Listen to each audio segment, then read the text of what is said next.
What's up, everybody? The Sports Arena, your man Eric Wilson, joined by the entire group. And let me just say, before we came on here today, it has been a great starting conversation. So let me introduce the entire cast. Sports Talk Florida, Ruth the Truth. I am learning your last name. It's Kekias. That was really great. I did it. I got a last name right. Ruth I'm Kekias. accompanied by Dak Prescott and Jerry Jones right behind me. I had to bring him to the meeting. And then, of course, we got from NBC Sports Radio 1060, the Sports Hangover in Arizona, Mr. Michael Carrot-Tenuto. We've got Fantasy and Flavors, Buck Report contributor, Florida Sun Review, Mr. Alex Fleming. Huge stuff with this brother, man. Y'all need to keep an eye on him because he's about to blow up. And then last but not least is my man, Mr. Jake Rongholt, Turning Point Podcast, telling both sides of the story. Hey, everybody, good evening. Let's jump right into this conversation because 2 out of the 5 of us here have Dak Prescott with their backdrop. So, Ruthie, I'm starting with you today. All right. Well, everybody has probably already heard all the drama that has been sparking up with my dear and fellow Cowboys once again. We're having some issues getting to an agreement and closing the deal with Dak Prescott. And it's been a little bit of a disappointing process as a fan having to sit in the sidelines. But I guess Dak was offered $175 million for 5 years, and he said no, or they couldn't come to an agreement. Allegedly, this is what has been said. So, I mean, I definitely had to take a deep breath when it comes to that because obviously quarterbacks are the huge part of a franchise, of a football team. And I really believe and hope that the Cowboys and Dak Prescott can come to an agreement so we could start the season with no turmoil, no drama going on, that everybody's on the same terms and go for a Super Bowl. That's what I'm hoping for. Mike, can I get your take on this coming from another fellow Cowboys fan? This is why fans hate players. And Eric knows I do not like that word. I never use it. Look, Dak's numbers have gone up. Do you think Dak is being greedy? I think it's a joke when Eric knows how I feel about this. You're 1-2 in the playoffs. Tony Romo always got crushed, all right? Cowboys lovers, haters, whatever. And he got his money. He threw picks. But Tony Romo also didn't play defense when they gave up 500 yards to the Redskins, when they gave up 500 yards to the Eagles in back-to-back seasons and had a chance to win. Fast forward to Dak Prescott, though. That's what we're talking about. Right. 13-3, 9-7, 10-6, 8-8. 40-24 overall. Okay, good. Missed the playoffs 2 out of 4 years. Okay. And you want to be the highest paid. Look, I know Alex Smith did it the first year. Patrick Mahomes has been in the playoffs every year of his career. Patrick Mahomes won a league MVP and now a Super Bowl MVP. And, yeah, he should be the highest paid quarterback. You have not won a playoff game. Now, and Eric and Jake know how I feel about this because it still gets me going. Tony Romo, I'm not saying he wouldn't have thrown a pick in that Packers-Cowboys divisional game where they went 13-3 and couldn't win, and Eric knows how I feel about this. They would have lost to Atlanta the next week anyway because Atlanta was the best team in the NFL to me that year. They didn't hold up in the Super Bowl, but they were still the best team in the NFL. That being said, that pick that he threw in their red zone and with that jam coverage, Tony Romo's not throwing that pass. As a rookie, Tony Romo may have thrown that pass, not in that part of his career. Dak Prescott does not deserve to be the highest paid quarterback. And if he wants to be, I'm sorry, get out of it for the short term. Sign the 5-year deal. Sign a 6-year deal because you don't think that if he signs a 6-year deal, he's not going to be there for at least 4 more, which, again, he'll be there for all 6. I mean, you don't deserve to be the highest paid. Win. Alex has said this before. I'm not stealing anybody's crazy idea here. You cannot not have a winning record in the playoffs and then – or not even go to maybe not a winning record. You can't go to an NFC championship game, not even go to a Super Bowl, and expect to be the highest paid. And Eric, what do they say about the Cowboys offense the last 4 years? Oh, it needs to go through Zeke. When Travis Frederick was there, you go through Zeke, Dak's better. I don't know if I would say that Dak wants to be the highest paid. I think he wants to be more equally paid. Ryan Goff, other quarterbacks in the same. Well, they offered him more than Goff and Wentz, which he doesn't. Okay, maybe Goff here and there, but Tannehill making more money than Dak Prescott when Tannehill has had one good season. Right, but he's not getting Russell Wilson money. And Dak Prescott, again, you win, you get your – I got an idea. Hey, Eric, how about this? Here's a question. set it up in incentives, man. You're going to do so good. Make Jerry Jones pay a damn luxury tax on your bonuses for your contract. It's an absolute – look, I'm never going to side with the owners. They always try and shortchange. And I'll leave you with this. Billionaires never want to be wrong. They get great in business because why? They've taken chances, but they bet right. And when they offer something they feel is really good, they don't like to be looked at and told too often, a negotiation goes longer, that they're wrong.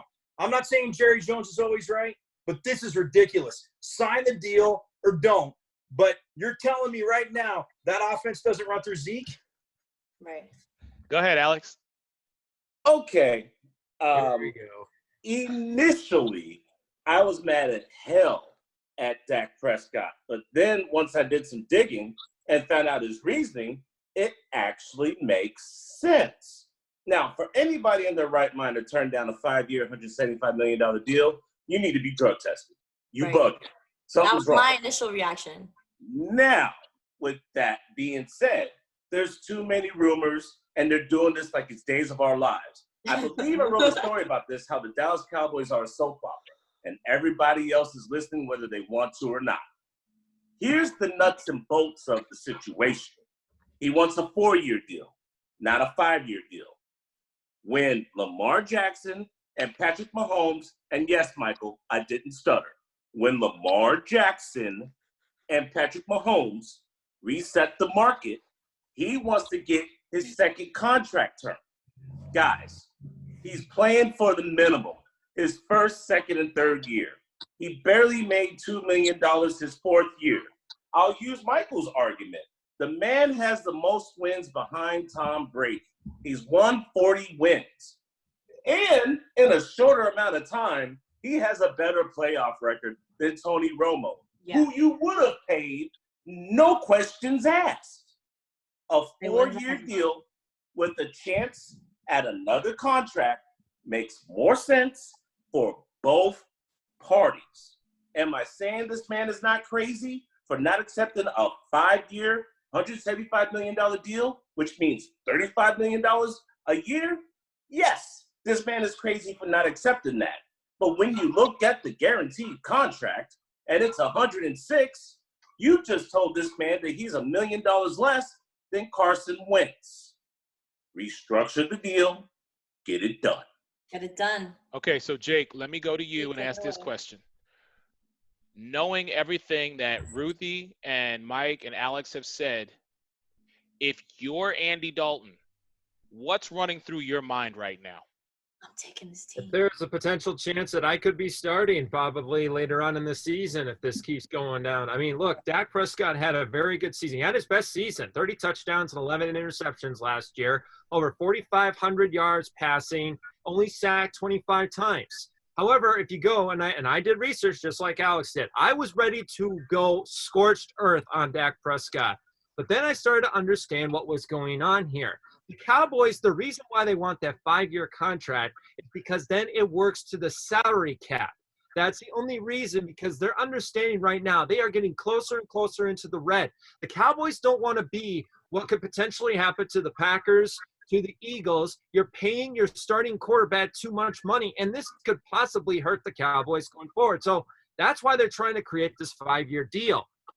Now, going down with this, I don't believe Dak Prescott should be paid as much as Russell Wilson, but I understand what he's trying to do. According to Clarence Hill Jr., the Fort Worth Star-Telegram, he talked about how in his 4th year, he will have a potential chance to make as much money as Patrick Mahomes or Lamar Jackson when they come down that road. But the fact is, with Dak Prescott deserving that money, he doesn't. He's 1-2 in the playoffs. He embarrassed himself against the LA Rams. He hasn't been impressive against the Packers at this point. He makes too many mistakes, and he had one of the top offensive lines in the NFL over the last 4 years. So now you're going to have Amari Cooper, CeeDee Lamb. You're going to have a top-ranked wide receiver core, and you're going to have Mike McCarthy right there, who dealt with the likes of Brett Favre, and he knows exactly what is going to be happening here. If Dak Prescott decides past July 15 not to sign this deal, he's still going to make $31.4 million. And keep this in mind, if he decides to push that off another year, he can make 20% more with $45 million, and then possibly go down Kirk Cousins Avenue and get even $54 million in 2022.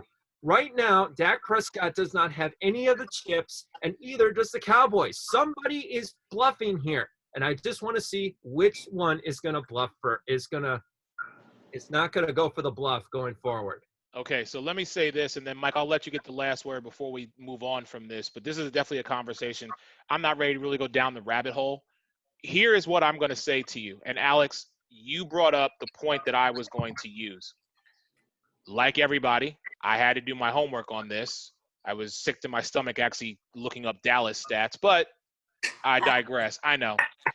The fact that Dak was guaranteed $1 million less than Carson, I think is the telltale sign in this entire situation, because Dak has shown that, just take the division itself, just take the NFC East. Dak's record in the NFC East is 15-3. What does that tell you? That means he's the best quarterback in that division. Yeah. In a division where a 9-7 record is going to get you into the playoffs, because the other three teams, and yes, I'm throwing my own team under the bus here, we're just not that good. So when you have everything working for you, you want to be paid based according to that. But I still will go back and say to you, when you need him the most, he shows up the least. Because at that particular point in time, and yes, Mike, Ruthie, I will reference the game last year, Week 16, Dallas in Philadelphia, where you had Amari Cooper on the sideline for whatever reason. You had a depleted Philadelphia Eagles team. We were running guys out of the concession stand, and we were able to come away with a victory, which ultimately let us go to the postseason. Granted, we were one and done, and you guys, the Dallas Cowboys, were at home. Right. So I think that plays a huge sign into it. Mike, I'm going to give you the last word, then we're moving on. Right. And Eric, and as much as I know you hated looking up stats about the Cowboys, but you and I, as painful as it was for me to agree with you, when they were, they finished that season 13-3 when they won the Super Bowl, and when he got hurt in L.A., dude, it pained me to say, like, he was probably going to be the MVP, even if they split their last two games. I mean, if they split those, because there was 4 games left, right, when he got hurt, or 3? It was 3. Yeah. 3. So, okay, so if they go 1-2 in those last 3, and he's playing, I doubt they do, but, I mean, or 1-1, and he doesn't play the last one because they want to rest him, like, he wins the MVP that year. And look, I can't take away from the numbers that Dak put up, and I have put a lot of the blame on Jason Garrett, like, of course, towards the end of the year, busting his offensive coordinator.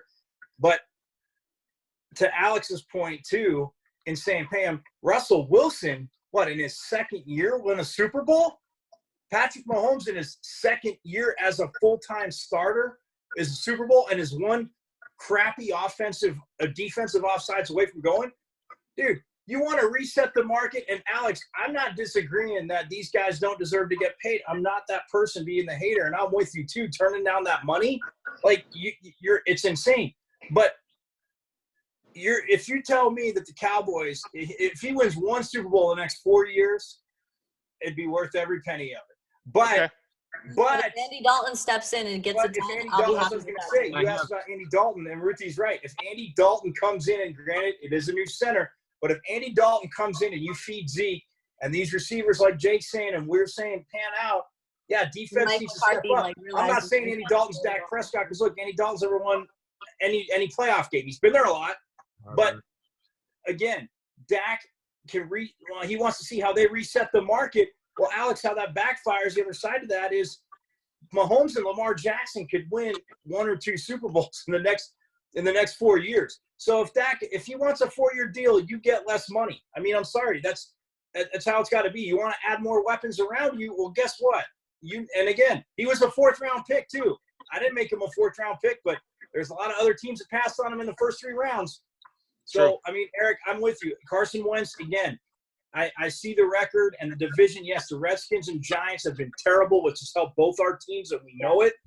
But at the same time, great, you're 15-3. You're 1-2 in the playoffs. You have not been outside the divisional round again, I'm not saying you should put your head down. Yes, you don't play defense. Like I said about Tony Romo, Dak Prescott doesn't play defense. So it frustrates me because I like him, but to me, it gets ridiculous. And like Kirk Cousins said, like Jake's picture, bet on yourself, man. He wants to bet on himself the next 2 years. Jerry Jones will roll the dice. And I just think that, it was – and at the time, before Tony Romo real quick signed his last deal or his second deal, like that was a kind of a long thing because he'd thrown too many picks, and Jerry Jones wanted to kind of shortchange him a little bit in the contract, even though it was his boy. All the owners do it, doesn't make it right. Mike. Alex. Alex has been waiting. Hump day was yesterday, Alex. Hurry up. Well, I'm just saying, it's like he was going to keep going and keep going and keep going. It's his team. Bro, Listen, finish time it out. up. It's his team. I got to give him and Ruth the opportunity to get it out. It is their team because if this was the Eagles or if this was the Bucks, I'd be going down that rabbit hole for the next 2 hours. So let's move on from that. We're going to stick a pin in it and come back to it because this conversation is far from over. As the weekend progresses, I'm sure more and more stuff's going to come out. Right.